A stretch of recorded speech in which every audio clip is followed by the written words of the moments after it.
Hey everyone, I'm Anne-Marie Green. And I'm Elaine Cobbe. Early morning raids in a Paris suburb called Saint Denis may have stopped another tragedy. Police were targeting the alleged mastermind of Friday's attacks. Police arrested several people. 2 were killed, including a woman who set off a suicide vest.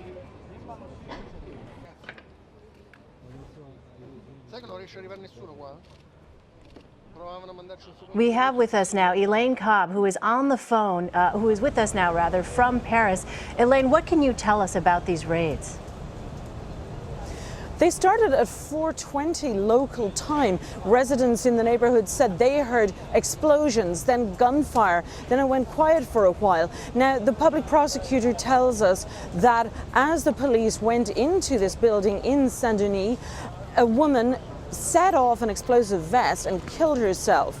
There was a standoff then because the police left the building. It lasted for several hours with sporadic gunfire and occasional explosions were heard in the neighborhood. People were evacuated. Anyone who tried to come out of the building was immediately brought to the local city hall.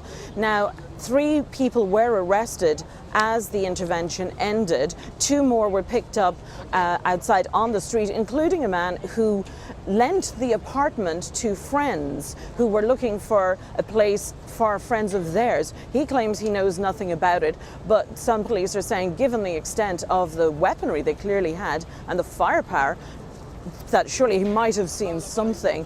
2 more people were hiding in the rubble. They too are now in custody. Now, Elaine, as we understand it, the primary reason police raided this apartment is because they were searching for the alleged mastermind behind the Friday the 13th attacks. Do we know what led them to this location? It seems that it was in fact the female suicide bomber who led them there. She was flagged during some of the questioning of other people during the last several days, and they followed her and found her in the apartment. She set herself off, as I said. Another man was killed inside the apartment a little later in the intervention, but police haven't given us the identities of any of the people involved, so we don't know if Abdelhamid Abaoud was in fact in the apartment. It had been believed he was in Syria, but then there was rumors going around and suggestions and several police sources telling French journalists that it was him here, but as I said, no official confirmation yet. Elaine, can you tell us a little about Saint Denis? What kind of community is that? We know it's just outside Paris there, but I'm thinking, for instance, of the neighborhood in Brussels, Molenbeek, where we know, in Belgium that was an area certainly where there were a lot of links to terrorism. What kind of area is Saint Denis? Saint Denis is a suburban town just outside of Paris. It's on the metro line. It's where the football stadium is. That was one of the sites of the attacks on Friday. It's an area, it's a town with a very high immigrant population. It's also got a lot of unemployment, particularly youth unemployment. And it was the place that was the flashpoint for those riots in 2005 that spread across the Paris suburbs. It's not really known as a major place for terror suspects, but because of the discontent and a high Muslim population there, it's certainly usually on the radar for investigations. It must be pretty surprising that they were searching for Abdelhamid Abaoud in that location when the thought was that he had already fled. Is it significant that they believe that he was still in Paris?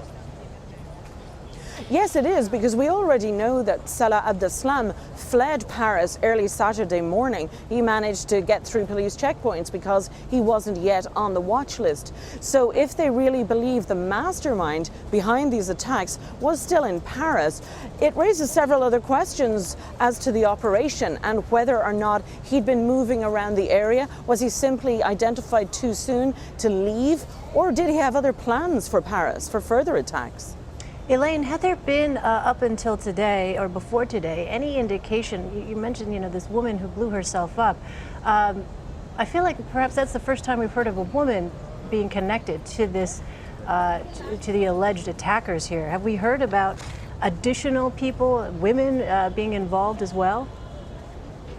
No, this is the first woman we've heard of involved in it, and if she turns out to be involved with ISIS, it would be the first time they have used a female suicide bomber. Let's not forget that the suicide bombers at the on Friday night at the Bataclan, the football stadium, were also the first suicide bombers in France. It's not something that's happened here before. You know, witnesses report hearing a lot of gunfire, several explosions. Any police officers injured in this? Yes, there were 5 police officers injured in the intervention, as well as the 2 suspects who were killed.